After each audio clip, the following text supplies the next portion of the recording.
Hi, good evening, everyone. कौन आ गया है? Hi, Prathamesh. Hi, Manas. Hi, Sanika.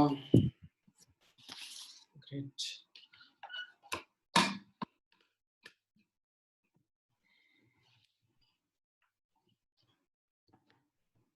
Right.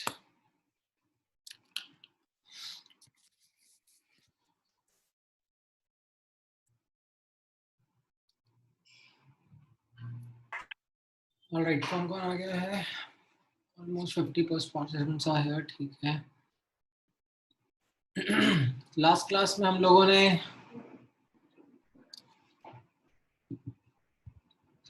नहीं, कौन सा क्लास हो गया? Sorry.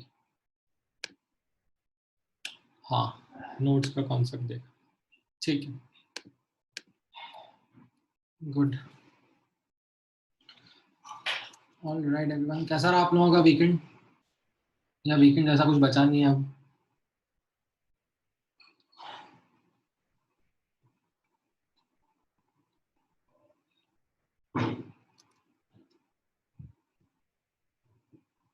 किस किस के एग्जाम्स चल रहे हैं अभी?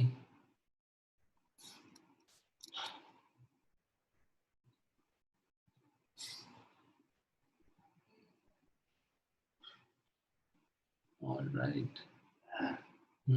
अभी आने वाले हैं और भी लोगों के एग्जाम्स.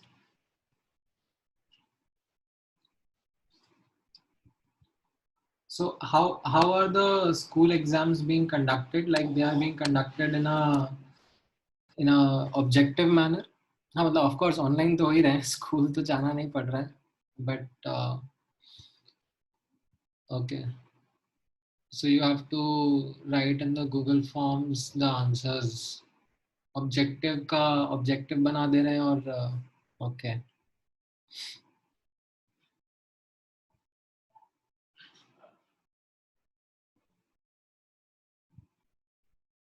All right. And अच्छा, Google Meet पे भी हो सकता है exam. How is it happening on Google Meet? मतलब Google Meet has some such features that you can host an exam.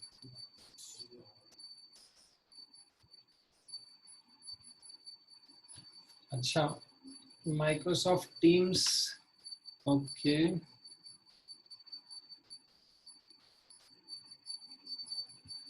अच्छा, तो थोड़ा सा और elaborate करना ना Anjali. Let me. Is it okay if I unmute you? You can talk about it. एक बार hand raise करना.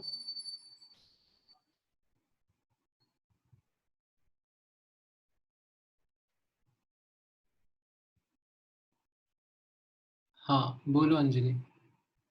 अरे वापस unmute हो गई. Hello sir. हाँ. सो बेसिकली वो असाइन करते हैं कोई भी सब्जेक्ट का जो टेस्ट होता है, and then you have to like solve the questions in your notebook, scan those pages and then submit it, which is basically turning it in. और फिर वो वहां से करेक्ट करके वापस से रिटर्न करते हैं वो कॉपीज. अच्छा अच्छा, मतलब ठीक है. सो like I thought there is some way of creating tests online only. So it's more like a repository that Google Meet creates. हाँ. ठीक है ठीक है. हाँ मतलब अभी it is interesting to know different kinds of solutions are coming in Microsoft Teams. मैंने देखा नहीं है personally कैसा है, but ठीक है.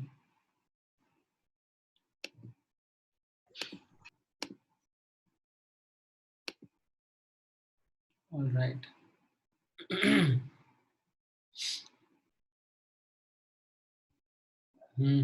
स्कैन करके ही चल रहा है अभी. ठीक है,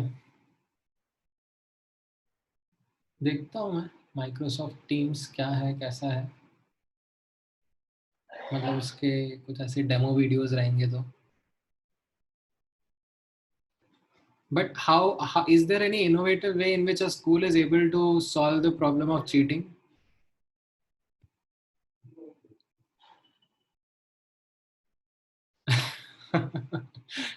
क्या एकदम लाइन से नो नो आ रहा है?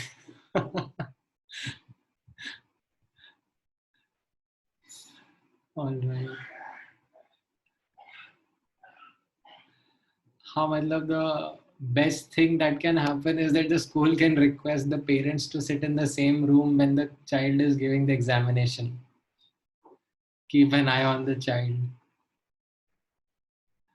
अगर हाँ मतलब the child is honest तो ठीक है मतलब then that is okay. हाँ मतलब so in fact अभी parents का भी school लग गया है. They also have to ensure.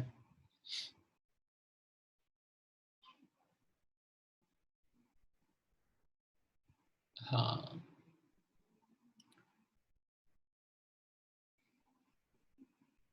But ऐसे फिर ठीक है मतलब जिसको करनी है वो तो कर ही रहा होगा cheating. Doesn't stop students from finding out innovative ways to write answers. But why yeah we so is any school using any kind of software to check मतलब how much content ऐसे plagiarism के ये softwares आते हैं ना, like they can check how much percentage of answers are matching.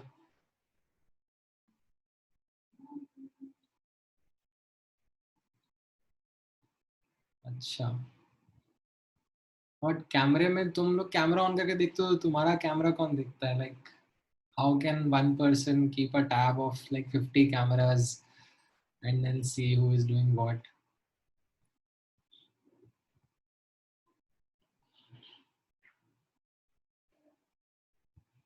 हाँ हर्ष बोलो, what is that innovative idea?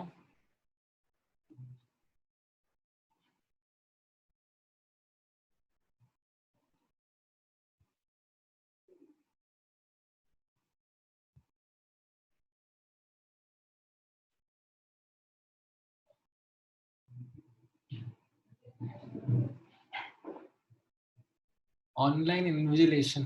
अच्छा तो मतलब वो कैमरा ऑन करके ऐसे like everyone will be looking at you.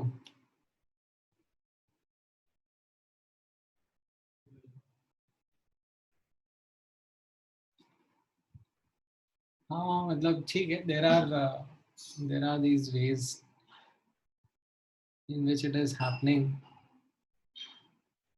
Hmm.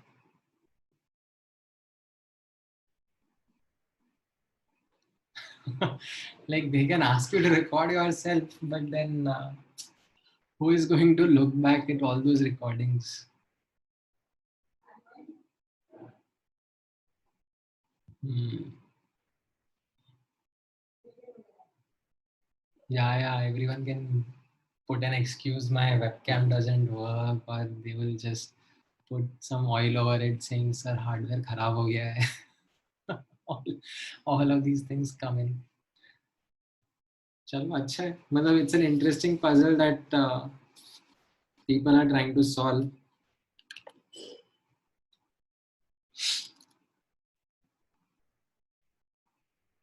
All right चलो good. आज का डिस्कशन स्टार्ट करते हैं.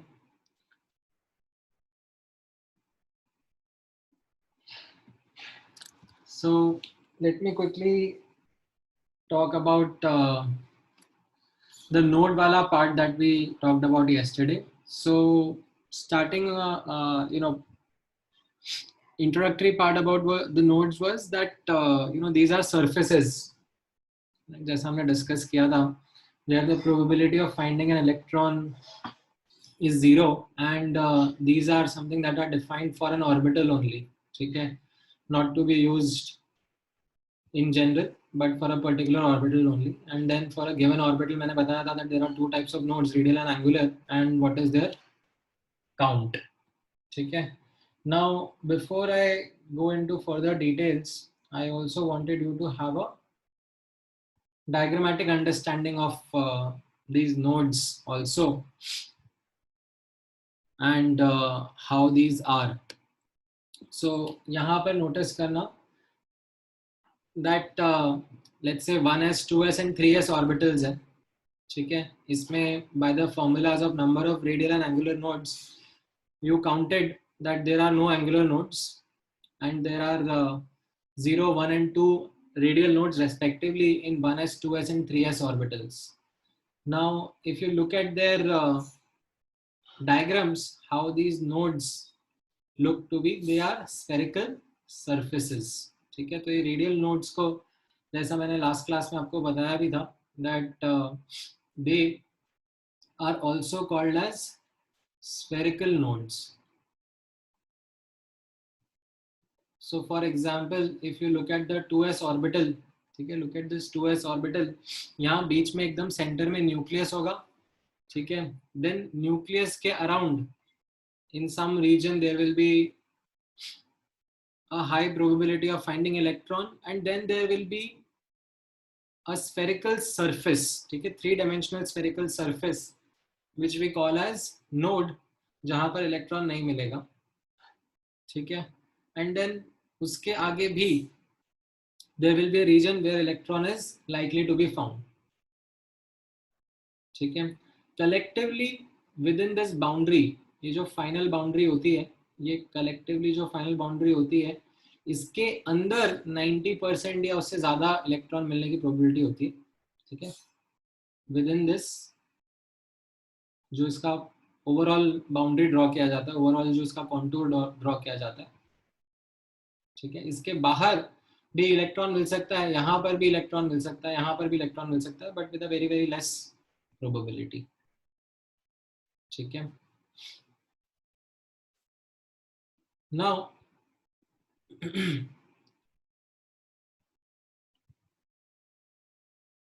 1s में, हाँ 1s में there are no nodes. White region जो यहाँ पे मैंने रिप्रेजेंट करा है, that is actually the node, ठीक है।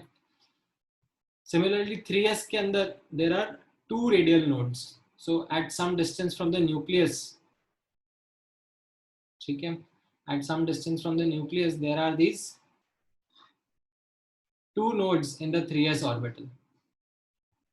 So if I try to draw a very simple diagram of it, 3s orbital का तो न्यूक्लियस रहेगा, देन उसके अराउंड देर आर 2 nodes, यहाँ पर इलेक्ट्रॉन मिल सकता है, यहाँ पे इलेक्ट्रॉन मिल सकता है, यहाँ पे इलेक्ट्रॉन मिल सकता है, एंड फाइनली एक बाउंड्री सरफेस बनाया जाएगा जिसके अंदर इलेक्ट्रॉन मिलने की प्रोबेबिलिटी 90% से ज़्यादा होगी, ठीक है, विद इन दैट रीजन, ठीक है। But these black lines that I have drawn here, or in this diagram the white region, that is something which is the radial node, ठीक है। नाउ अभी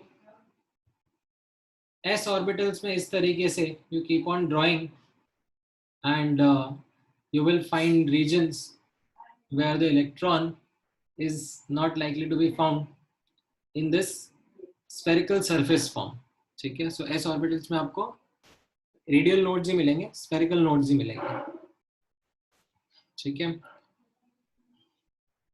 ओके, देन कलर का, हाँ definitely there is a significance, Yash, but अभी थोड़ी देर बाद, ठीक है, अभी मैं थोड़ी देर बाद आपको कलर का सिग्निफिकेंस बताऊंगा, not right now. Then Prathamesh का डाउट है, sir in 1s the probability of finding electron before the final region is less than 100% ही होगा, मतलब इस रीजन के अंदर इलेक्ट्रॉन मिलने का चांस 95%, 90% यू कैन से, 100% सर्टेनिटी के साथ आप नहीं बोल सकते, ठीक है।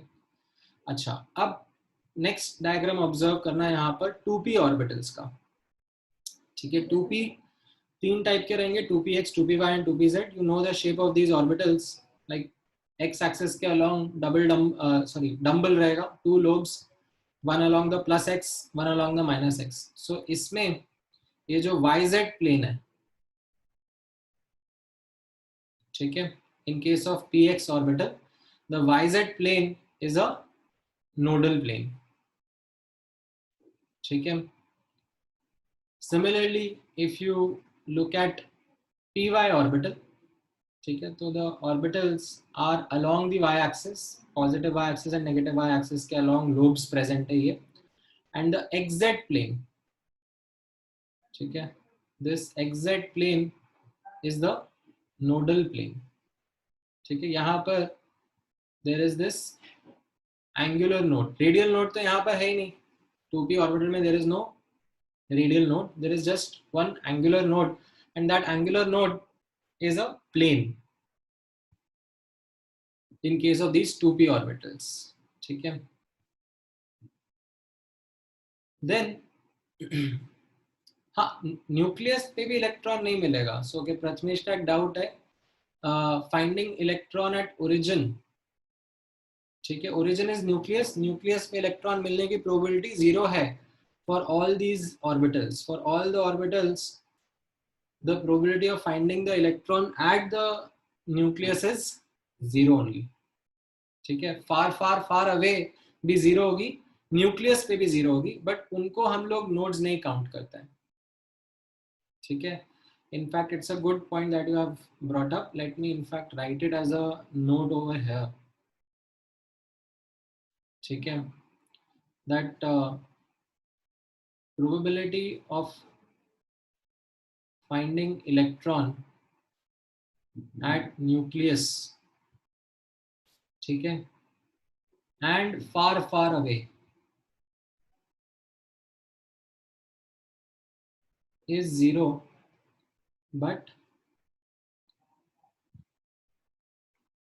not counted as nodes,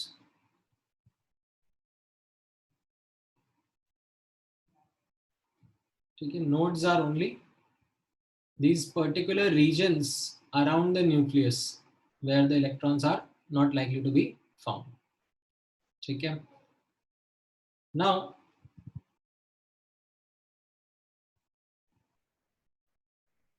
pz orbital में you can see that the xy plane is the nodal plane, ठीक है। सो ये काफी इजी था समझने में। अच्छा, नाउ मैंने 2p से यहाँ पे डायरेक्टली 3d पे जंप करा है, ठीक है। तो चलो 3d पे मैं आपको विजुअलाइज कराऊंगा नोड्स क्या रहेंगे, but before that let me take one quick example of a 3p orbital, ठीक है। से 3pz ऑर्बिटल, आपके लिए क्वेश्चन है that how would the diagram of 3pz orbital look like and how would the nodes look like in the 3pz orbital, ठीक है। तो यहाँ पे 3pz ऑर्बिटल में आप रेडियल नोड्स का काउंटिंग करोगे, so radial nodes will come out to be how much, n minus l minus 1, 3 minus 1 minus 1, एक रेडियल नोड आ जाएगा, एंड एंगुलर नोड कितने रहेंगे, l, there will be one angular node, ठीक है। now angular node तो same pz orbital के लिए will be the xy plane only, ठीक है। सो यहाँ पर इफ आई डू थोड़ा सा, ठीक है, रफ सा ड्राइंग रहेगा, let this be the z axis, ठीक है। तो ये जो xy प्लेन है आपका, ठीक है, ये तो आपका नोडल प्लेन रहेगा ही सही फॉर अ pz ऑर्बिटल।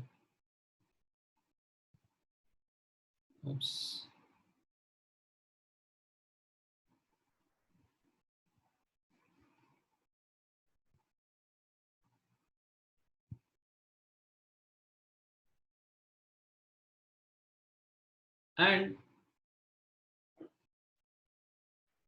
अब आप ऑब्जर्व करना,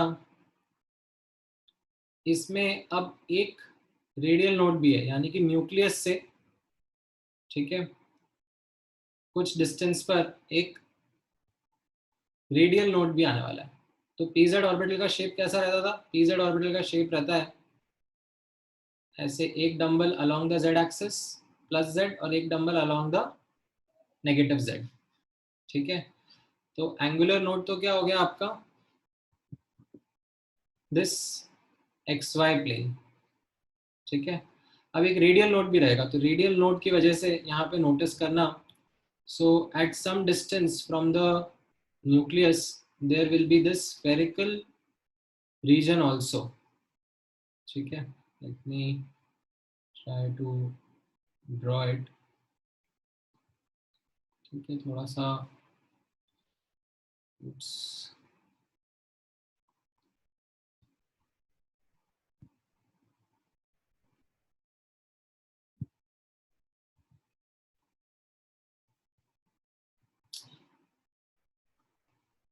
इस पे ड्राइंग करना बहुत डिफिकल्ट है,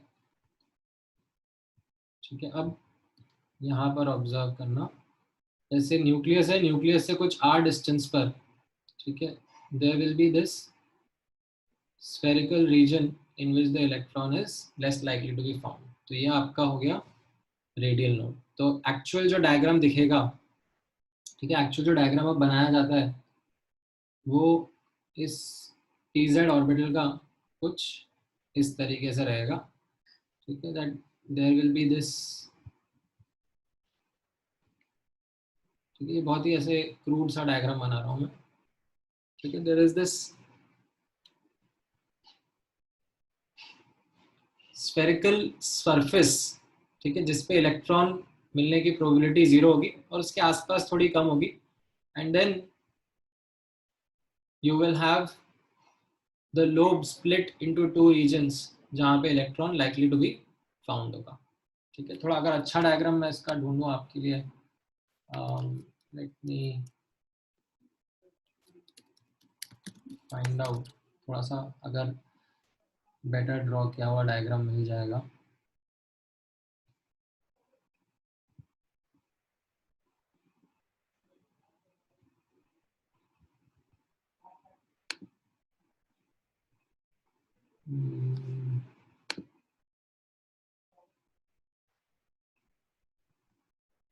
just a second.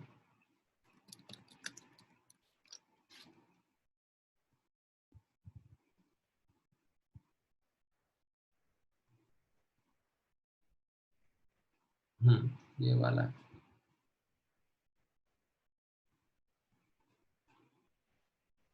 Let me take this,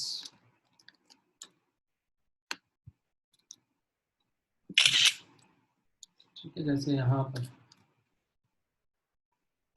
आप नोटिस करोगे, सो 2pz में there was no radial node, ठीक है, बट 3pz में कैसा हो गया, एंगुलर नोड तो जो था वो है ही सही, ठीक है। एक रेडियल नोड भी आ गया है, ठीक है। तो वो रेडियल नोड कैसा दिख रहा है, so there is this, you can trace this that nucleus के अराउंड एक ऐसा स्फेरिकल रीजन है जिसमें इलेक्ट्रॉन मिलने का चांस 0 हो गया है, ठीक है। So this is your radial node. Radial node will be a spherical surface, ठीक है।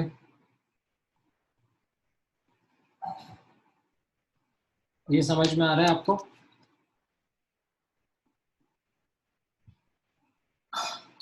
कलर पे मत फोकस करना अभी, ठीक है। कलर का एक सिग्निफिकेंस है जो मैं बाद में बताऊंगा आपको।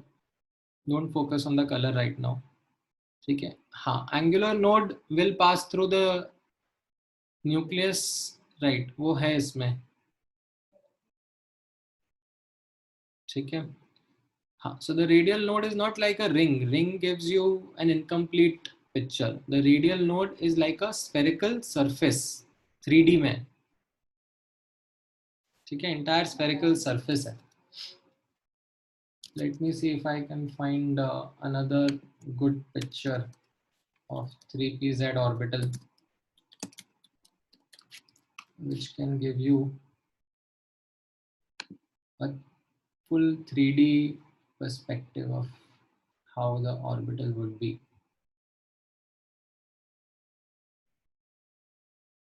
ठीक है।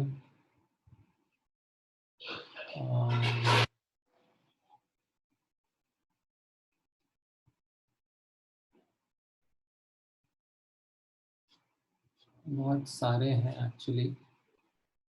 Let me find a decent one.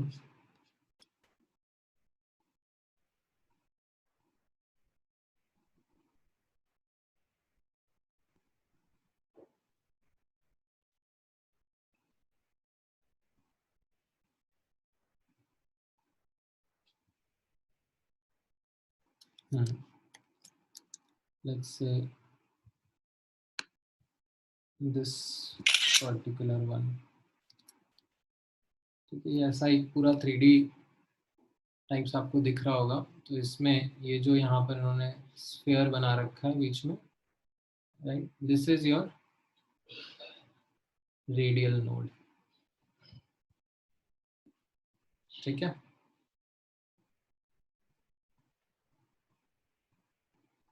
ना, अच्छा, अब ये p ऑर्बिटल का हुआ. ठीक है. Now focus on the 3D orbital. ठीक है. यहाँ पर 3D ऑर्बिटल में देखना 5 3D ऑर्बिटल्स हैं. इनके नोड्स कहाँ पर हैं, कैसे हैं, वो आपको डेफिनेटली अच्छे से याद होने चाहिए. So the easiest one are 3D XY, 3D XZ and 3D YZ. ठीक है. यहाँ पर आप नोटिस करोगे 3D XZ होता है. 3D XZ का डायग्राम कैसा रहता है? The lobes are present between the X and Y axis. ठीक है. X axis and Y axis के बीच में ये लोब्स प्रेजेंट होंगे. तो इसमें आप नोटिस करोगे that this you can say XZ and YZ plane. ठीक है. ये XZ प्लेन हो गया आपका. ठीक है. In fact, this one is the XZ plane.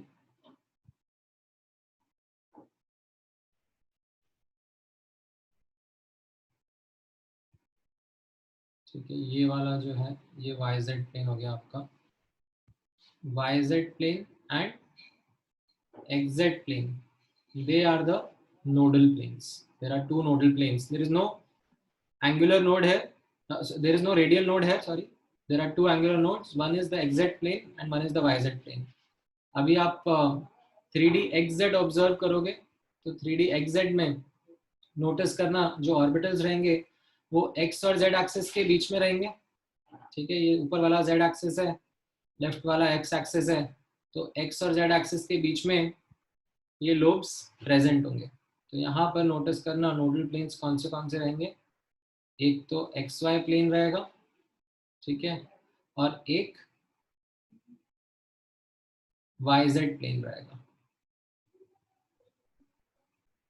ठीक है. सो एक YZ प्लेन हो गया और एक XY प्लेन हो गया. These will be your nodal planes in case of the 3D XZ orbital. ठीक है. यहाँ पर भी इजी है. 3D YZ में आप ऑब्जर्व करो. 3D YZ में ऑर्बिटल्स कहाँ प्रेजेंट होंगे? YZ ऑर्बिटल, YZ एक्सिस के बीच में. ठीक है.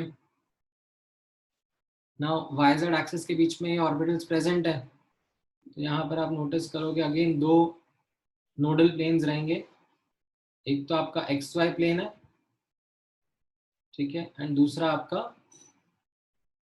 XZ प्लेन है.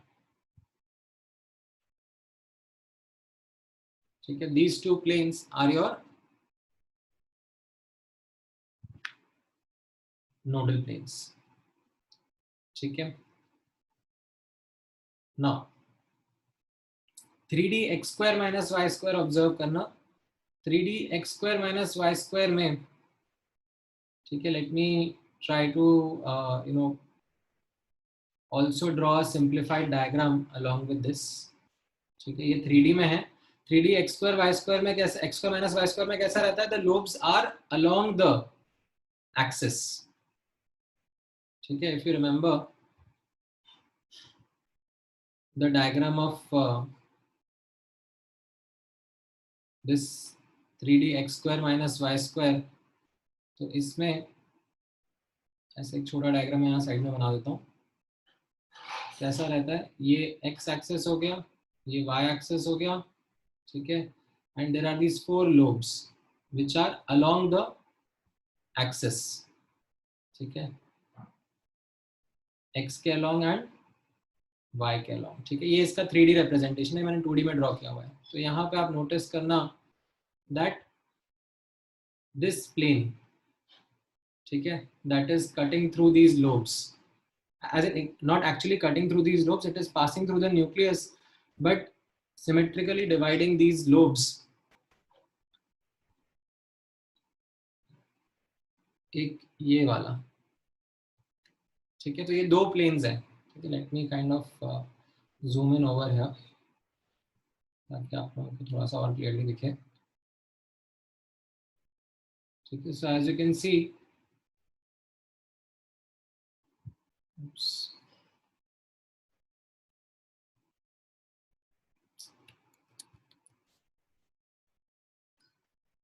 there is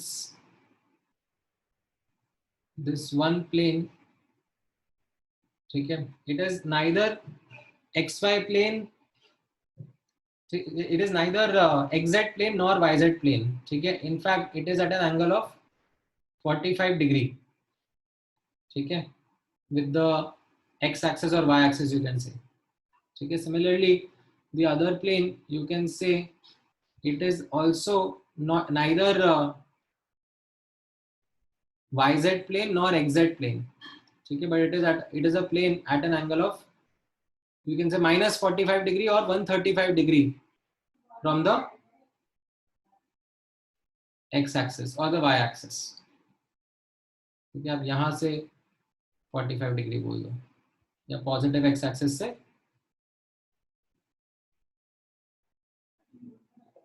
135 डिग्री, ठीक है। ये समझ में आया। So these are the 2 nodal planes in case of 3D x square minus y square, ठीक है। अच्छा, then in case of 3D z square ये थोड़ा सा स्पेशल है, ठीक है। इसमें what we have are not nodal planes, ठीक है। अभी तक जितने भी 3D दिख रहे थे या आपने p ऑर्बिटल्स भी ऑब्जर्व किए थे, उसमें जो भी एंगुलर नोड्स थे, they were nodal planes, but these are nodal cones, ठीक है। तो यहाँ पे आप ऑब्जर्व करना, in case of 3D z square what we have is or are called as angular nodes are called as nodal cones. So these are cones extending till infinity, ठीक है। ऐसा नहीं कि यहीं पर रुक गए, they just keep on extending. And how do we understand these nodal cones? That इनकी सरफेस पर इलेक्ट्रॉन नहीं मिलेगा, ठीक है। कोन के अंदर आप देख रहे हो यहाँ पे इलेक्ट्रॉन मिल जाएगा, ठीक है। कोन के बाहर यहाँ इलेक्ट्रॉन मिल जाएगा, कोन की सरफेस पर इलेक्ट्रॉन नहीं मिलेगा, ठीक है। वापस से मैं यहाँ पर हाईलाइट कर देता हूँ that these are just surface, ठीक है।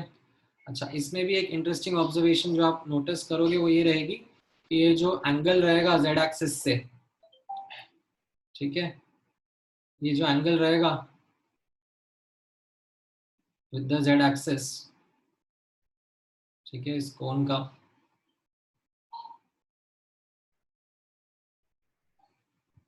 ठीक है, ये थीटा क्या रहेगा, तो ये आपको याद रखना रहेगा cos इनवर्स 1/√3, ठीक है। अच्छा एंगल नहीं है, it is not a pleasant angle like 30 degree 60 degree, ठीक है। दिस इज cos इनवर्स 1/√3, ठीक है। जैसे हाँ प्लेन्स एक्सटेंड कर रहे थे इंफिनिटी तक, ठीक है, एंड उसी तरीके से नोडल कोन्स भी एक्सटेंड करेंगे इंफिनिटी तक, ठीक है। अच्छा, स्मिता का एक डाउट है, sir if these extends to infinity would these interfere with the orbitals, with the other orbitals? The answer is no, ठीक है, it's a valid question. Let me also put that as a important understanding or an important note here again. एक orbital के nodes दूसरे orbital से कोई लेना देना नहीं होता है. ठीक है, जैसे मैंने यहाँ पर एक इम्पॉर्टेंट नोट आपको लिखवाया. ठीक है, उसी तरीके से एक और इम्पॉर्टेंट नोट यहाँ पे मैं लिखवा देता हूँ. आप जैसे नोटिस करोगे, ठीक है, मतलब आपके हिसाब से यहाँ पे पी एक्स का जो नोड होगा, ठीक है, वो तो पी वाई के थ्रू पास हो रहा है, तो इट डजेंट मैटर. ठीक है, that node is something which is relevant if the electron is present in the 2px orbital. ठीक है, तो उसके लिए yz प्लेन में इलेक्ट्रॉन मिलने की प्रोबेबिलिटी 0 होगी. अगर कोई इलेक्ट्रॉन 2py ऑर्बिटल में प्रेजेंट है, ठीक है, तो वो xy प्लेन में हो सकता है. ठीक है, it can be present in the xy plane, it can be present in the yz plane also. उसके लिए वो नोड नहीं रहेगा. ठीक है, सो यहाँ पर I'll put that as a statement also here, that nodes of one orbital have no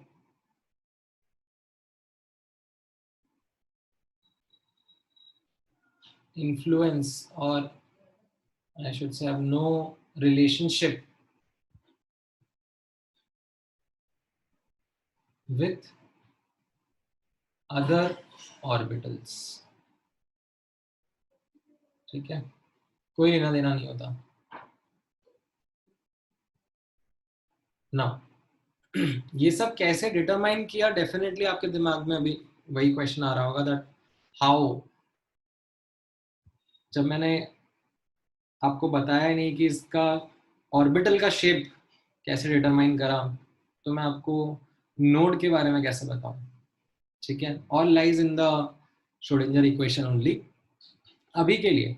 ठीक है, for right now it is important that you remember the shapes of orbitals. ये मैंने आपको 3-4 क्लास पहले ही बताया था. अब मैं आपको एक और चीज जो बता रहा हूँ याद रखने के लिए, is these nodes that are around these orbitals. ठीक है, अच्छा, for example let me take one more question in the following way. Determine the n and l of the following orbital.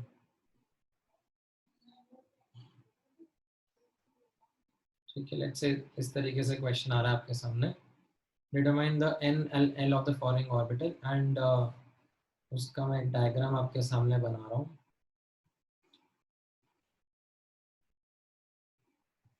ठीक है, यहाँ पर आप ऑब्जर्व करो.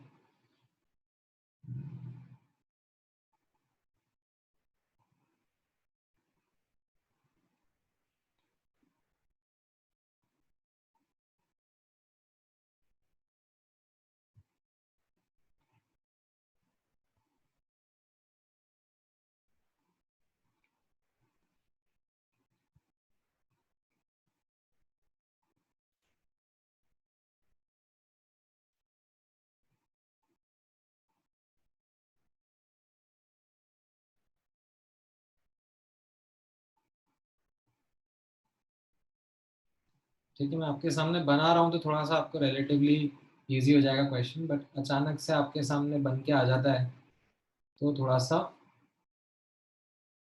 डिफिकल्ट हो जाता है. ठीक है, से ये एक्स एंड वाई एक्सिस है. बताओ,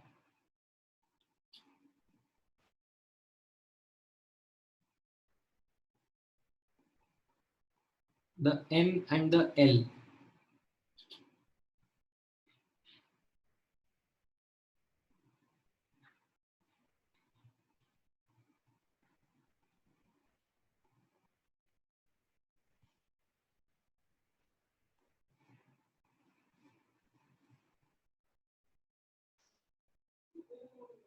नहीं, शिवांक आपका सही नहीं है। यश आपका हाँ सही है। प्रत्याशा आपका भी एन तो सही है, एल भी हाँ सही है। नहीं, हर्ष हाँ। आर्यन का सही है, रावी का भी सही है, स्मिता का भी सही है।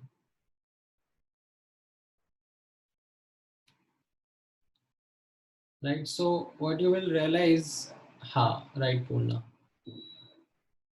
तो एल आपका आंसर सही है ऋग्वेद, एन भी बताओ। नहीं Sumit. So this is something जैसा आपने आइडेंटिफाई करा होगा, ठीक है। तो शेप से आपने आइडेंटिफाई कर लिया that this will be a d x y orbital, ठीक है। एक्स वाई एक्सेस के बीच में प्रेजेंट है, तो ये डी एक्स वाई ऑर्बिटल है, तो इसका मतलब एल तो 2 हो गया, ठीक है। अब आप दूसरा चीज जो यहाँ पे ऑब्जर्व कर रहे हो is the presence of radial node, ठीक है। यहाँ पर मैंने ऐसे इजीली दिखाया नहीं, बट आप नोटिस करोगे तो this is actually the radial node, ठीक है।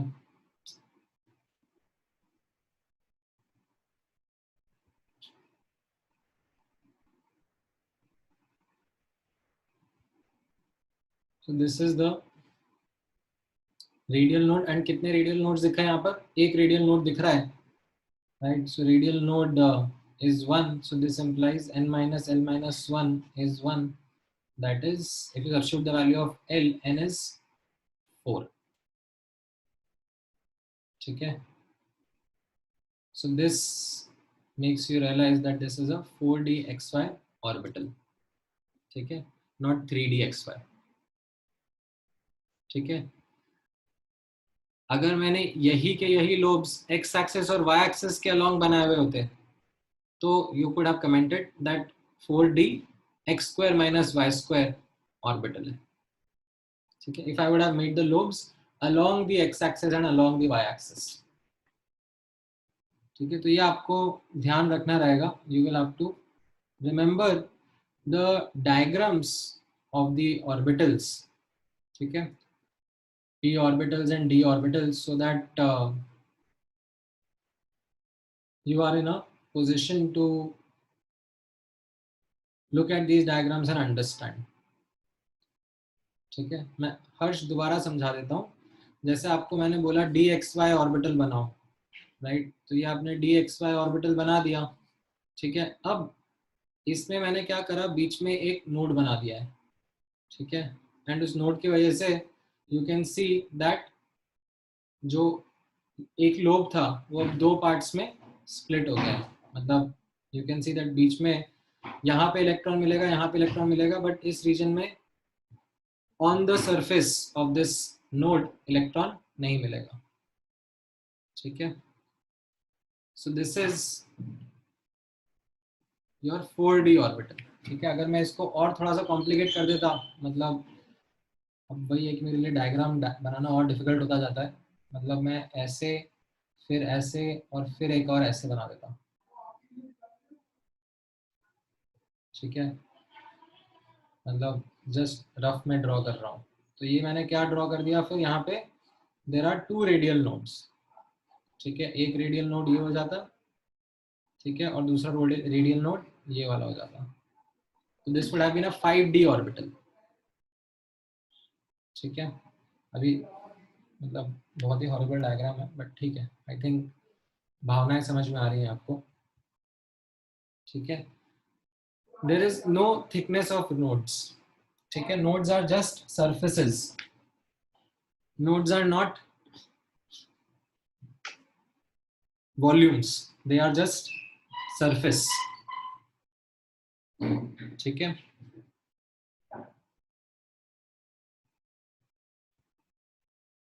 अच्छा, now I think we can move on to the next bit, ठीक है। तो अभी तक का आपको ये अंडरस्टैंडिंग समझ में आया होगा नोट्स को लेकर, ठीक है। वैसे तो आप लोगों को कुछ क्रूशियल क्वेश्चंस भी होंगे, I can take couple of questions. आप लोग कुछ पूछना चाहते हो तो हाथ रेज करो, आई एक साथ बहुत सारे क्वेश्चन आए थे बीच में, but I was not able to cope up. हाँ बोलो यश। सर सो जो प्राइमरी या फर्स्ट ऑर्बिटल्स होते हैं जैसे 1s 2p 3d 4f उन सब के पास रेडियल नोड्स 0 होंगे। राइट। हाँ बोलो सुमित। सर आप बोलते हो कि मतलब वो 90% लाइक मोर देन 90% प्रोबेबिलिटी है इसका इलेक्ट्रॉन्स का मिलना, तो मतलब बाकी के इलेक्ट्रॉन्स कहाँ पर रहते हैं, मतलब नहीं ऑर्बिटल्स के नहीं बाहर रहते हैं? नहीं नहीं नहीं नहीं।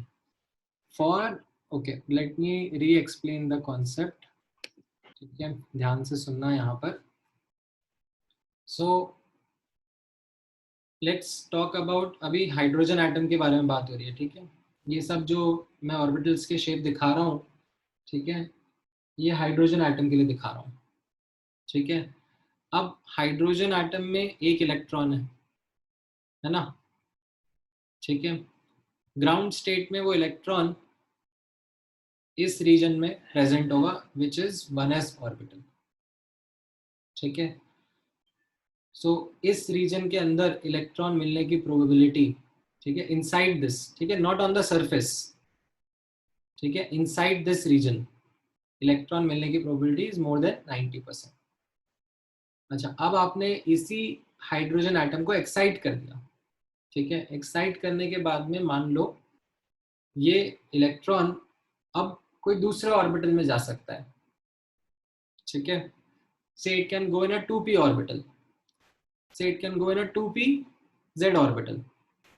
so 2p z orbital के करस्पॉन्डिंग जो इलेक्ट्रॉन की इक्वेशन रहेगी, जो इलेक्ट्रॉन की प्रॉपर्टीज रहेंगी, ठीक है उससे हमें पता पड़ता है that electron is likely to be found in this region. ठीक है जो मैंने अभी जस्ट ड्रॉ करा है विद अ हाई प्रोबेबिलिटी। ठीक है if you excite the electron to some higher orbital, ठीक है then corresponding to that orbital, ठीक है corresponding to that orbital where electron is likely to be found, that is what we get as understanding from these diagrams. ठीक है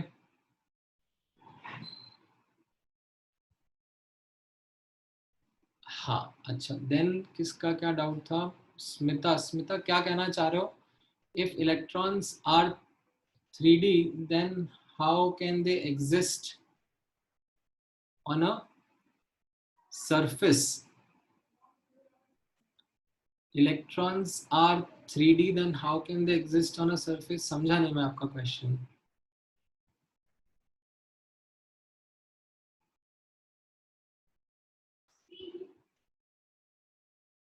सी होता क्या है, अच्छा मे बी यू आर ये जो ओके थोड़ा सा आप होल्ड करो अपने डाउट को, या फिर ओके तो इनफैक्ट जो लास्ट क्लास में आपने वीडियो देखा होगा ना, ठीक है उसमें इस चीज के बारे में बात करी जाती है।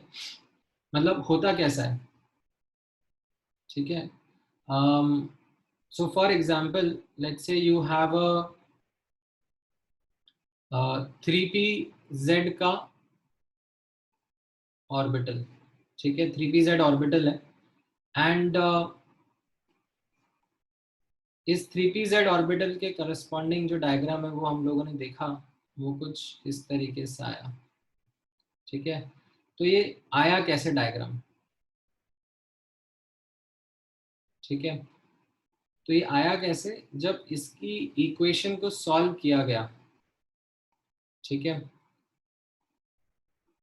And that equation when mathematically solve, ठीक है assume some analysis is done, that analysis then randomly gives a location where the electron would be।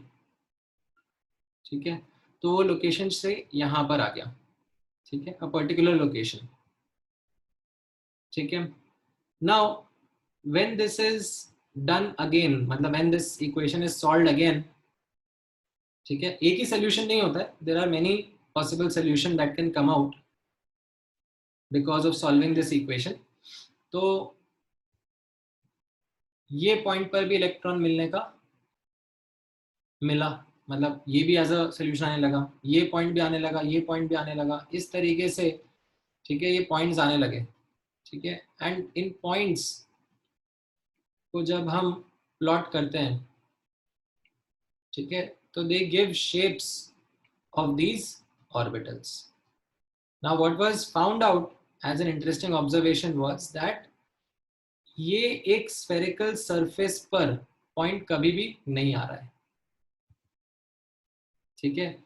In fact यहाँ पे भी आ सकता है point with a very less chance, ठीक है, यहाँ पे भी आ सकता है, यहाँ पे भी आ सकता है, ठीक है, बट इस स्फेरिकल सरफेस पर इलेक्ट्रॉन का लोकेशन नहीं आ रहा है, ठीक है. That is how this shape of orbital is arrived at, ठीक है. Maybe that helps you understand better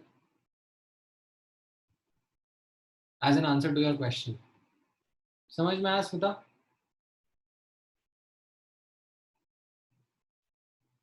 Okay. Now, after understanding these nodes and their visualizations, okay, let's begin our journey again into this quantum mechanical model. ठीक है, तो यहाँ पर observe करना,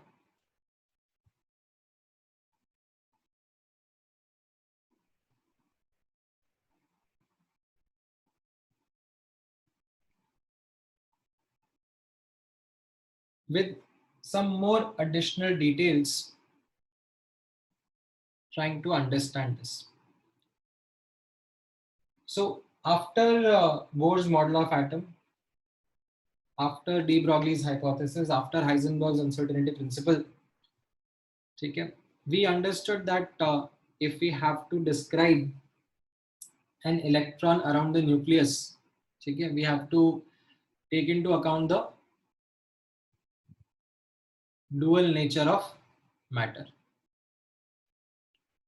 ठीक है, we have to take into account the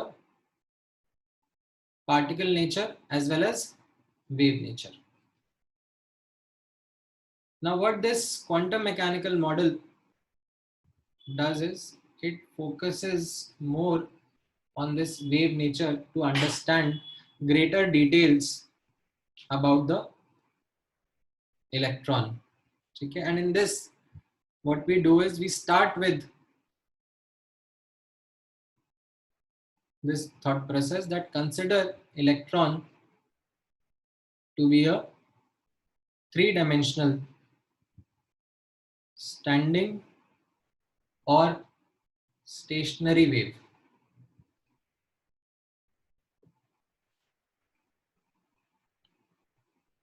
Bound around the nucleus. Okay. Now, what Schrodinger did, okay, without getting into the mathematical details of it, Schrodinger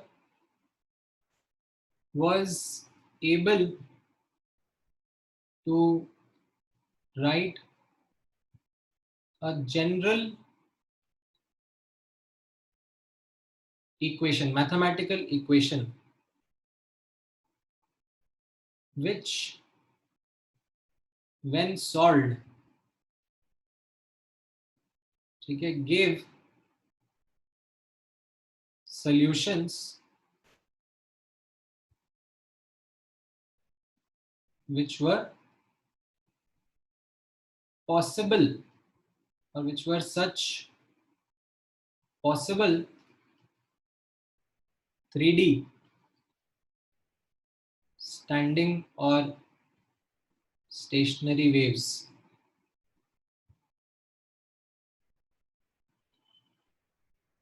bound around the nucleus.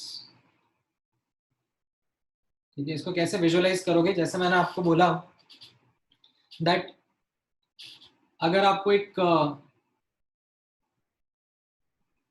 2D standing wave visualise करना है, तो उसके लिए मैंने आपको कैसा बताया था कि एक रबर बैंड लो, ठीक है, उसके दोनों एंड्स को टाई कर दो, ठीक है, and then you pluck this, the rubber band will go up and down and this will be a 2-dimensional stationary wave, ठीक है.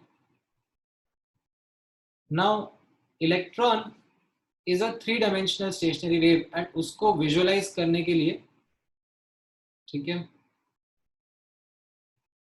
ऑब्जर्व करना, मैंने आपको क्या तरीका बताया था, that let us all stand in a circle, ठीक है, and let's hold this sheet, ठीक है, हम लोग सब ऐसे पेरिफेरी पर खड़े हैं, ठीक है, and we are holding this circular sheet and we decide to take this sheet up and down, ठीक है. So what we will do is we will generate a 3-dimensional stationary wave or a standing wave which is bound within a region,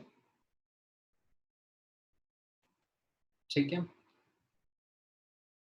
But this is not the only possibility. There can be many other ways also in which I can do this. For example, I decide that let's do this in this manner, ठीक है, दो parts में teams को divide करते हैं, ठीक है, and let's say left तरफ वाले, ठीक है, लेफ्ट तरफ वाले डिसाइड करेंगे कि शीट को नीचे लेके जाना है and at the same time right वाले डिसाइड करेंगे कि शीट को ऊपर लेके जाना है, ठीक है.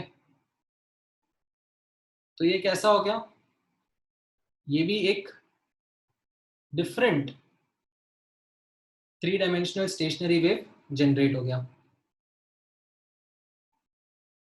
ठीक है. और भी पॉसिबिलिटीज है, the possibilities are endless. Let's say we decided चलो 2 में नहीं 4 में स्प्लिट करते हैं, ठीक है, 4 टीम्स बनाते हैं एंड उसमें फिर हम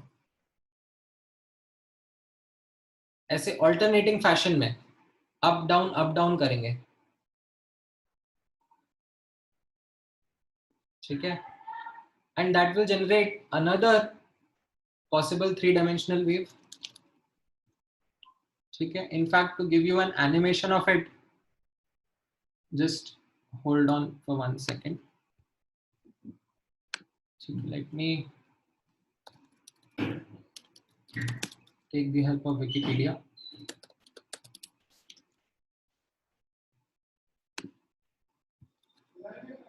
ठीक है, सो यहाँ पर ऑब्जर्व करना,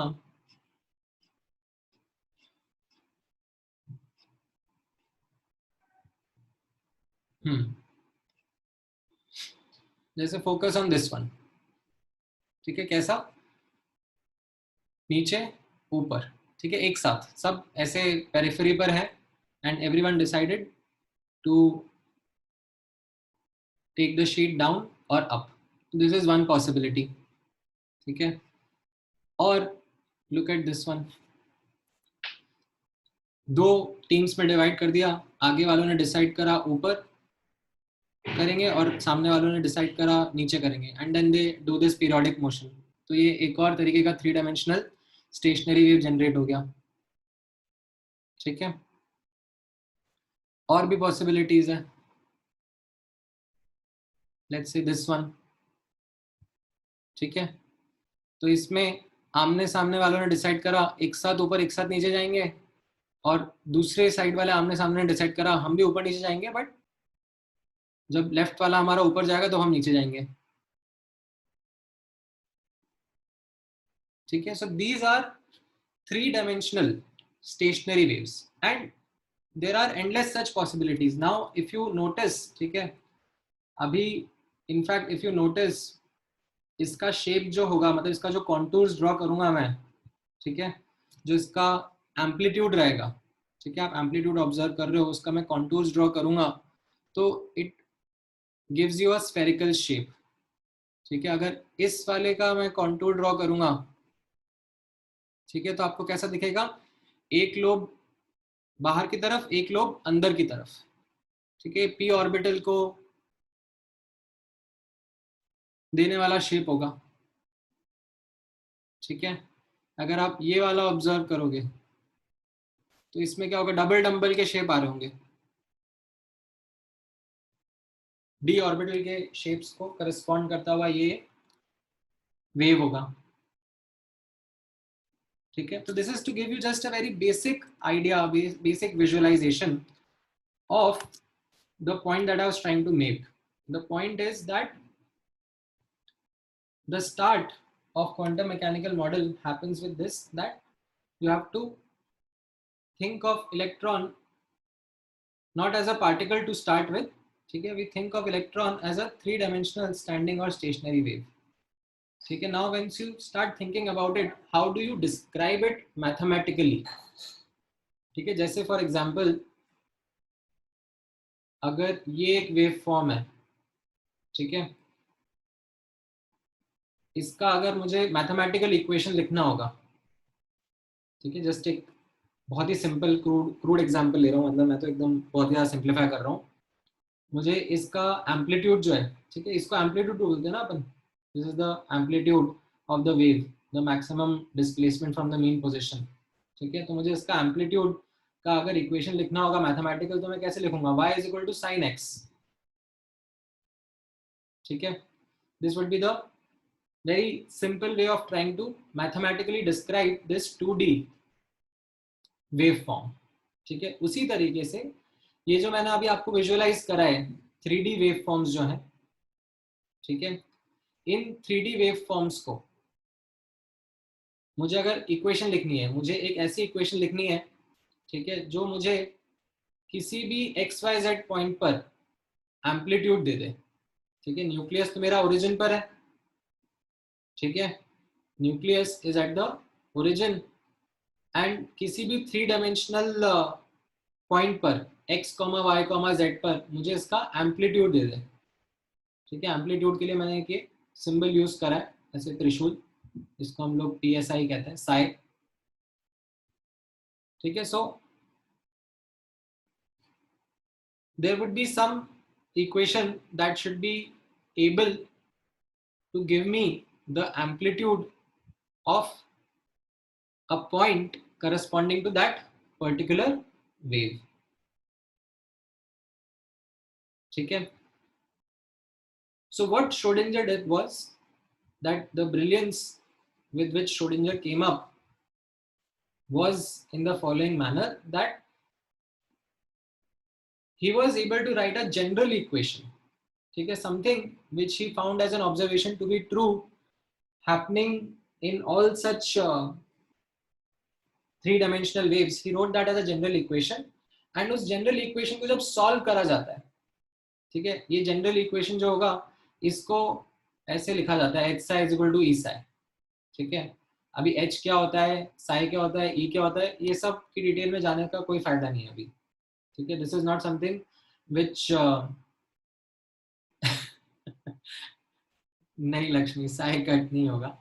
So this is not something which is a mathematical way of writing it। मतलब ये जो h होता है, this is actually something like जैसे log होता है ना, log something is say dozen something, मतलब these are operators। तो ऐसे ऐसे ये साई साई नहीं कट जाता, मतलब ठीक है। So these are operators that you will learn in higher maths। ठीक है, तो अभी हम लोग इस तरीके से नहीं डील करेंगे। ठीक है, let's not go into the general equation. What happened was that this general equation when solved, ठीक है, it gave these solutions, and these solutions were the possible three-dimensional standing or stationary wave that can be present around the nucleus। And what do we call these possible solutions? These possible solutions, okay, these possible solutions are called as wave functions. ठीक है, और finally, ठीक है, थोड़ा इसको जब हम और एनालाइज कर लेते हैं, ऑर्बिटल्स. ठीक है, now in fact what happens is, चलो मैं यहाँ पे ऑर्बिटल्स नहीं लिखता हूँ, मैं सिर्फ इतना लिखता हूँ that these possible solutions are called as wave functions. ठीक है, and these wave functions are represented using the symbol psi. These wave functions are represented using the symbol psi. ठीक है, एंड कार्टेशियन कोऑर्डिनेट सिस्टम में लिखेंगे तो ये x, y और z के टर्म्स में लिखने में आएंगे. ठीक है, क्या होते हैं ये, इनकी details not necessary to go into. ठीक है, नाउ श्रोडिंगर ने ये कर लिया. ठीक है, श्रोडिंगर ने अपना काम करा, इतना काम करा श्रोडिंगर ने कि उसने बोला कि आपको इलेक्ट्रॉन को एज अ 3 डायमेंशनल स्टैंडिंग या स्टेशनरी वेव बताना है, and how to describe it then mathematically. That is where Schrodinger's equation came in, that if you solve the equation, then you can get the possible 3-dimensional standing waves that are bound around the nucleus. Okay, and these wave functions, okay, these wave functions, they contain all the information associated with that particular waveform. ठीक है, these wave function contain key, or you can say crucial information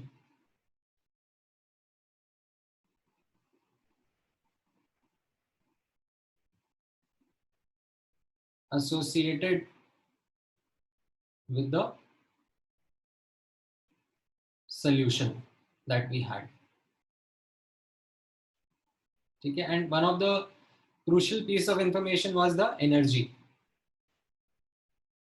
ठीक है, that what could be the energy associated. Now इतना काम Schrodinger ने कर दिया. ठीक है, then what happened some years later, ठीक है, in parallel another great scientist called Max Born, he further analyzed these wave functions. He further analyzed these results that came from Schrodinger equation, and he did a lot of math again and came up with a conclusion. ठीक है, according to Max Born, he said that इस wave function को अब हम कैसे read करें, कैसे इसको एक एटम के कॉन्टेक्स्ट में, एक इलेक्ट्रॉन के कॉन्टेक्स्ट में रीड करें. So he came up with his interpretation. ठीक है, so Max born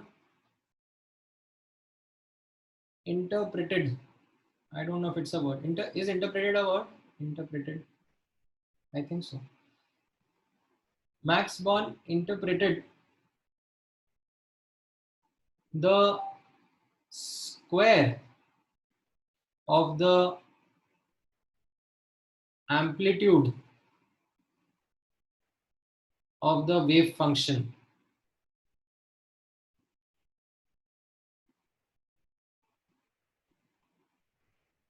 to be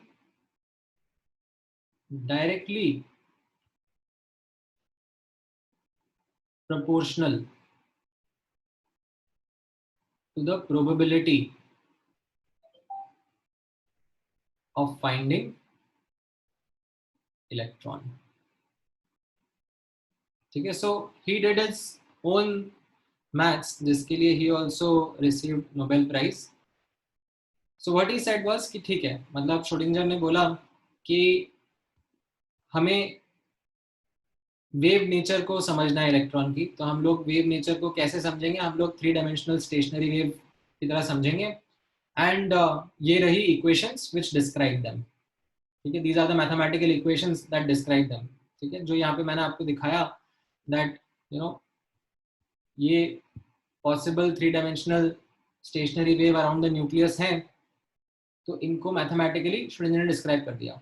ठीक है, अब इनको हम लोग रीड कैसे करें, व्हाट डज इट मीन? तो can you see that different points have different amplitude.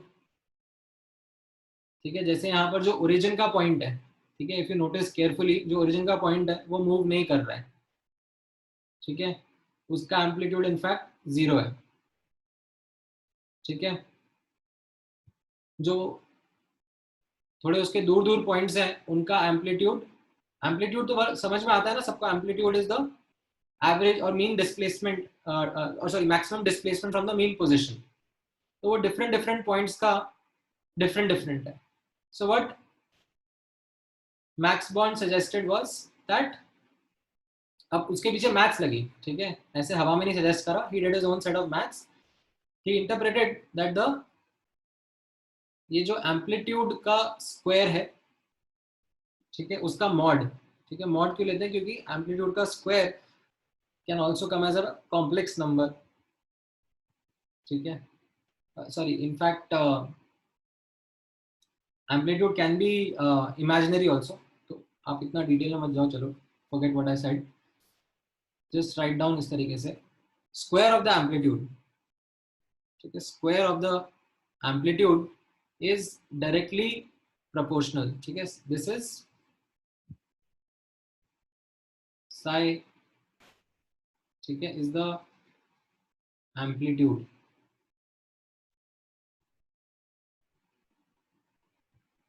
of the wave function. ठीक है, तो किसी पर्टिकुलर पॉइंट पर जो एम्पलीट्यूड रहेगा उसका square is directly proportional to the probability of finding electron. ठीक है, he in fact did a lot of math behind it and he called this psi square, ठीक है, एम्पलीट्यूड का स्क्वायर, as probability density. ठीक है, that is probability upon volume. ठीक है, probability of finding electron in a region divided by the volume of the region. ठीक है, that is what this psi square was called as probability density. ठीक है, and then फिर इसके ऊपर analysis हुआ. ठीक है, एंड एनालिसिस होने के बाद में प्रोबेबिलिटी निकल के आई, एंड उस प्रोबेबिलिटी से what we have are these shapes of different orbitals. ठीक है, सो न्यूक्लियस अगर ऐसे ओरिजिन पर है और ये एक्स एक्सिस है, वाई एक्सिस है, जेड एक्सिस है. ठीक है, एंड कोई भी एक सोल्यूशन लिया श्रोडिंगर इक्वेशन का. ठीक है, there were many possible solutions, तो कोई भी एक पर्टिकुलर सोल्यूशन लिया. ठीक है, उस सोल्यूशन का एनालिसिस करा. ठीक है, उसका एम्पलीट्यूड ऑब्जर्व करा, एंड उस एम्पलीट्यूड के corresponding they found out the probability of finding the electron. ठीक है, एंड कुछ केसेस में the probability was high in certain regions, and those regions became our orbitals. ठीक है, so this was a very crude, ठीक है, very non-mathematical, superficial way of trying to help you understand how the development happened. ठीक है, of course, if you want to get into the details of all of it, तो काफी maths लगता है. Now, अब observe करना as part of advanced का syllabus.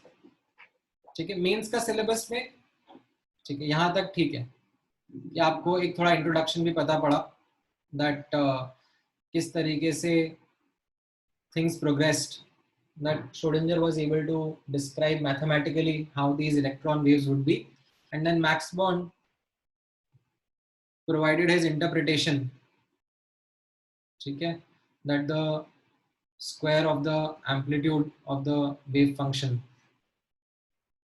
is directly proportional to the probability of finding electron, which led to the visualization of these regions where electron is likely to be found, that we call as orbitals. Now,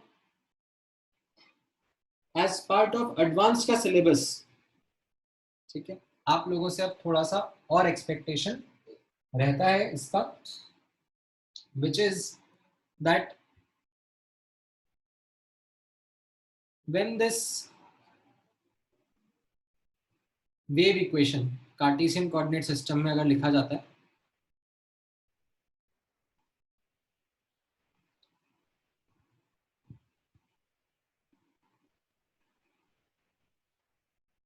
when it is written in another coordinate system called as spherical or polar coordinate system,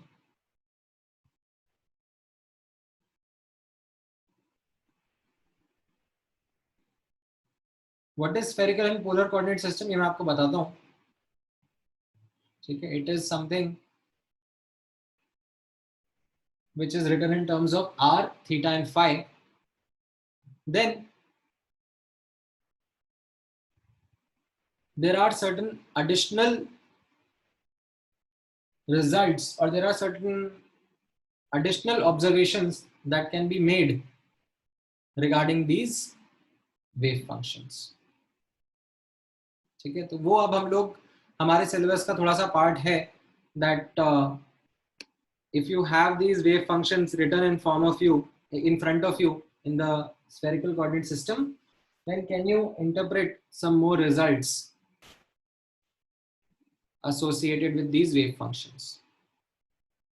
ठीक है, तो एक बार वापस से quick recap.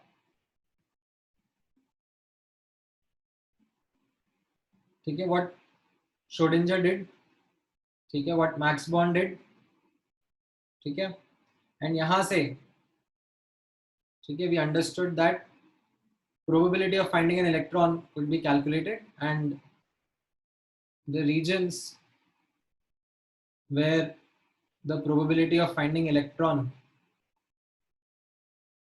region where the probability of finding electron is high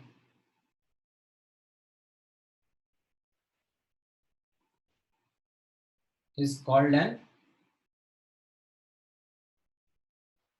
orbital. ठीक है, so this Schrodinger equation ये जो solution है, ठीक है, thus what we actually many times say is that these orbitals, ठीक है, that I have been talking about, these orbitals are solutions of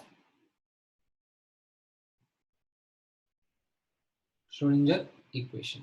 ठीक है, there are many possible solutions, and that is the reason we see many possible orbitals, many possible regions.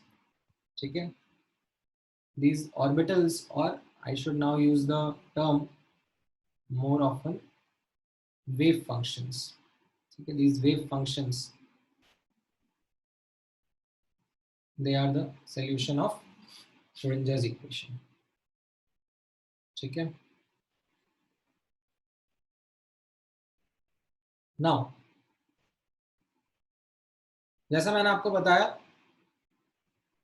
that as part of our now advanced syllabus, when these wave functions they are written in this spherical coordinate system, तो हमें उस पर थोड़ा सा और analysis करना होता है, थोड़ा सा और डिटेल्स समझने होते हैं, तो वो हम लोग बिगिन करेंगे. In order to begin that, what we need to do is first understand what is this spherical coordinate system. ठीक है, so let me put the heading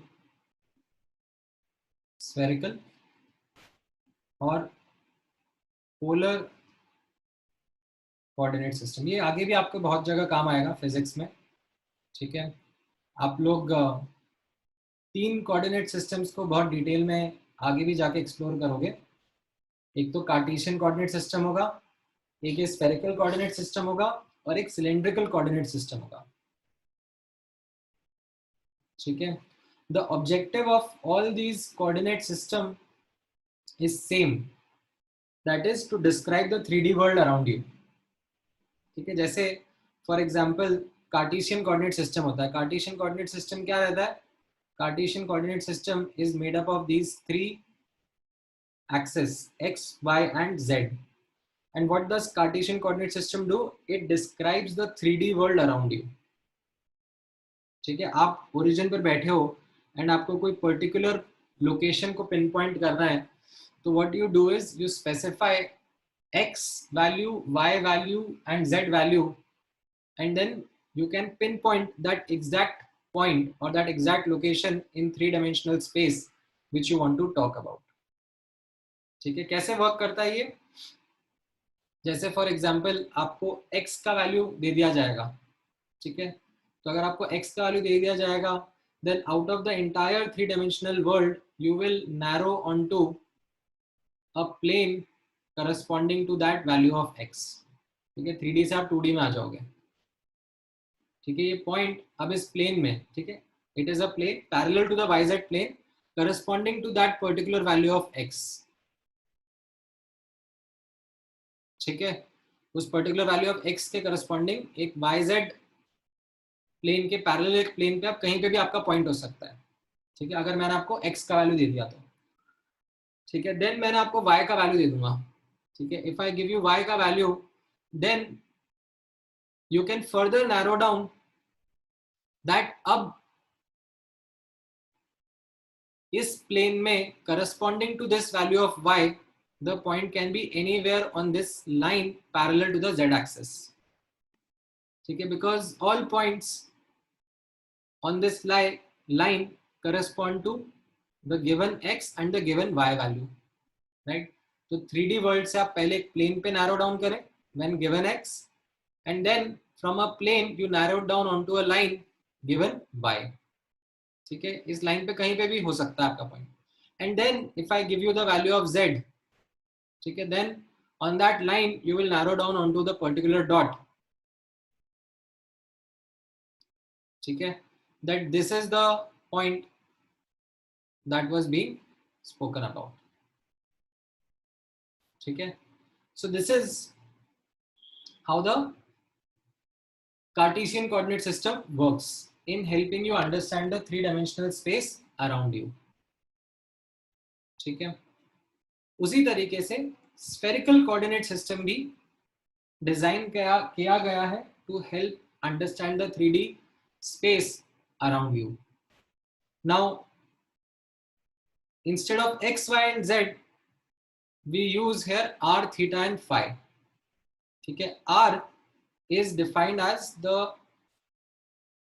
distance of point. ठीक है, जो भी पॉइंट हमें लोकेट करना है, तो distance of point from origin.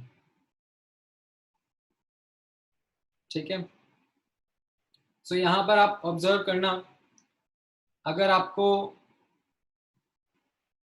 r का वैल्यू मिल जाएगा, ठीक है,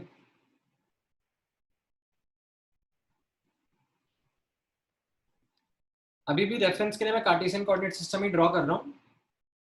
ठीक है, but I will not be using x, y, z, I will be using r, theta and phi.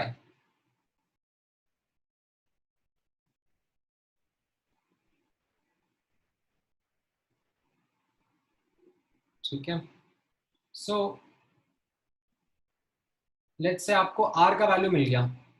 So now out of the entire three-dimensional world, you will narrow down onto the surface of a sphere at a distance r from the nucleus.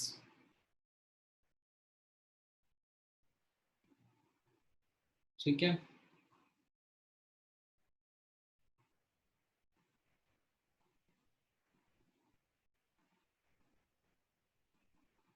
At a distance r, all the points on this sphere का surface. ठीक है, surface है ये, sphere का surface. इस sphere के surface पर जो भी points हैं, they are all at a distance r from the nucleus. ठीक है. So you narrow down onto the surface of a sphere from three-dimensional world. Then I'll give you the value of theta. Theta क्या होगा? Theta will be the angle between z-axis and line connecting the point with origin.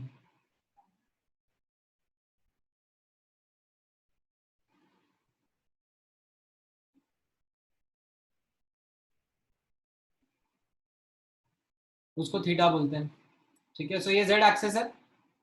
ठीक है. अब z axis से किसी theta angle पर, ठीक है, there can be many points. ये सारे पॉइंट्स कैसे होते हैं? All such points which will have an angle theta with the z axis, these points are going to lie on the surface of this cone.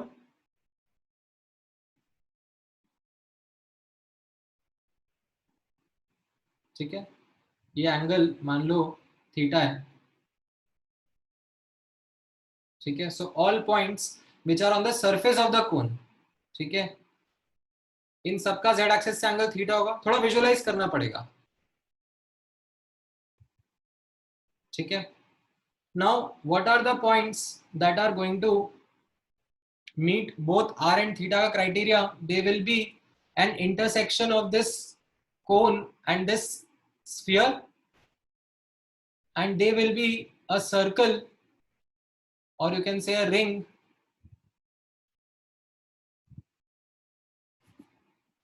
on this sphere. ठीक है. सो आपको मैंने r दे दिया और थीटा दे दिया. तो what you have done is you have narrowed down from the 3D world on this circle. ठीक है. इस सर्कल पर जितने भी पॉइंट्स हैं, they are at an angle of r from the center, from the origin, and they subtend an angle of theta with the z axis. ठीक है. when connected to origin. अब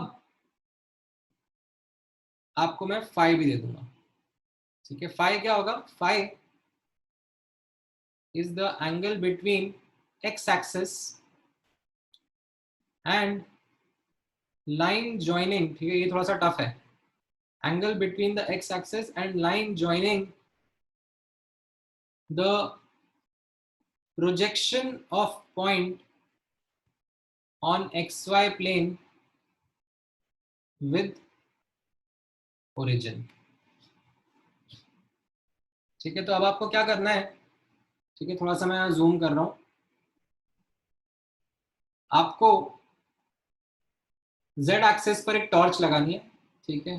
सच दैट ये जो यहां पर circle बना है, इसका प्रोजेक्शन xy प्लेन पे आ जाए. ठीक है. तो आप जब z एक्सिस के पैरेलल लाइट थ्रो करोगे तो इसका शैडो xy प्लेन पे बनेगा, and that shadow would also be a circle only. ठीक है. Now if you will notice,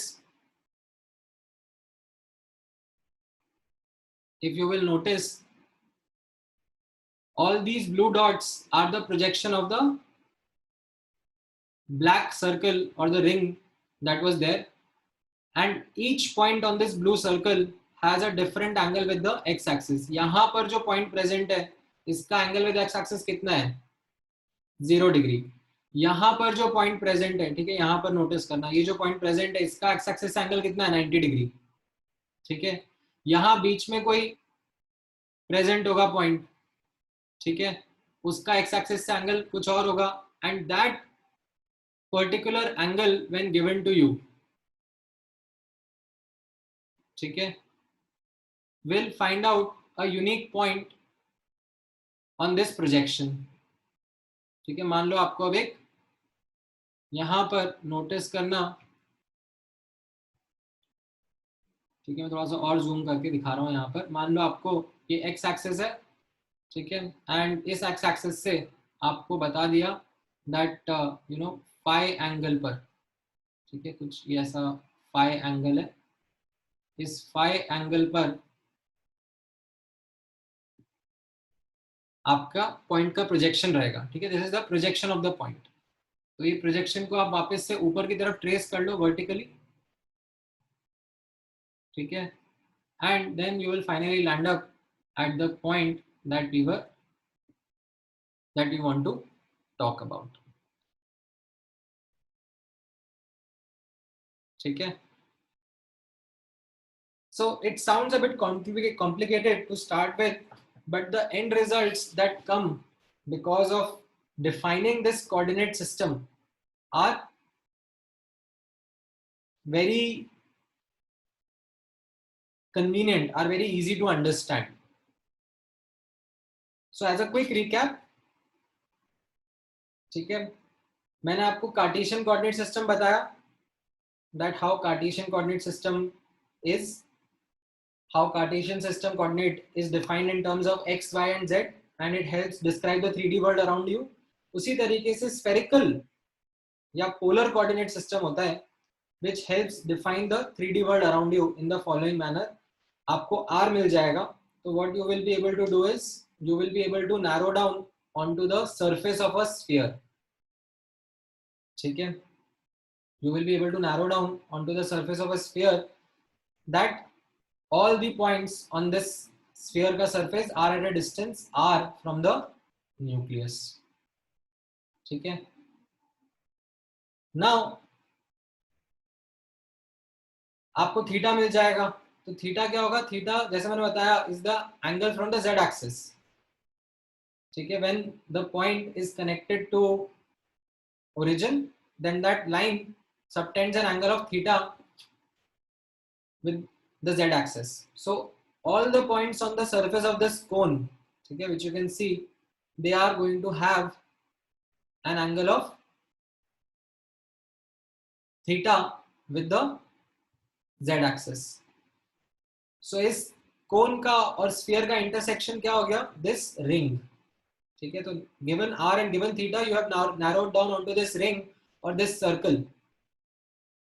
अब इस रिंग या सर्कल पे अपना पॉइंट कहां पर है, उसके लिए एक थर्ड डेटा पॉइंट लगता है which is phi. What is phi? So you have to project this ring or this circle on the xy plane. ठीक है, कैसे प्रोजेक्ट करेंगे, मतलब ऊपर से ऐसे शैडो आ गई एक तरीके से, आप मान लो xy प्लेन के ऊपर ये रिंग प्रोजेक्ट हो गई, एंड इसके डिफरेंट पॉइंट्स का x एक्सिस से, ठीक है, x एक्सिस है अपना, x एक्सिस से डिफरेंट एंगल है. तो आपको मैं बता दूं कि क्या एंगल बना रहा है अपना पॉइंट का प्रोजेक्शन, फाई. ठीक है, जो मैंने फाई का डेफिनेशन लिखवाया, ठीक है, phi is the angle between x axis and line joining the projection of point on xy plane with the origin. ठीक है, तो इससे आपको जो प्रोजेक्शन है उसका लोकेशन मिल जाएगा विद फाई. ठीक है, and this then you can extrapolate to see किस पॉइंट का प्रोजेक्शन है, and you will know this particular point that is your r, theta and phi. ठीक है, मैंने थोड़ा टाइम लिया आपको आज पोलर कोऑर्डिनेट सिस्टम एक्सप्लेन करने के लिए, बिकॉज नेक्स्ट क्लास में when I will be using these terms r, theta and phi, you will be much more comfortable. ठीक है, सो यहीं से अपना डिस्कशन अब कंटिन्यू करेंगे नेक्स्ट क्लास में, where we'll talk more about this in detail. ठीक है, अच्छा रावी, आपको अभी भी फाइल समझ में आया कि नहीं आया?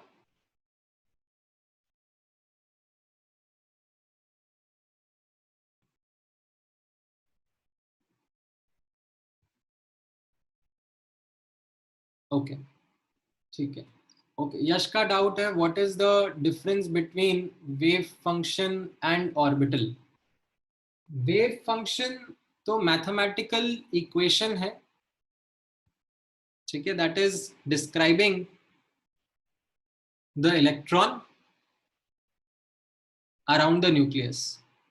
Now when that equation is interpreted according to the interpretation given by Bohr, तो हमें probability मिलती है of finding the electron around the nucleus. And when that is analyzed, it forms actually a particular region around the nucleus in which electron is likely to be found, and that region is what we call as orbital. समझ में आया यश?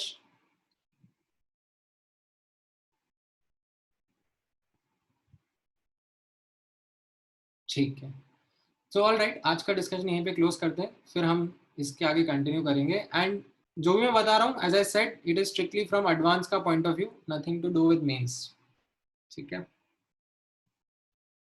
All right, let me close today's lecture, thank you guys.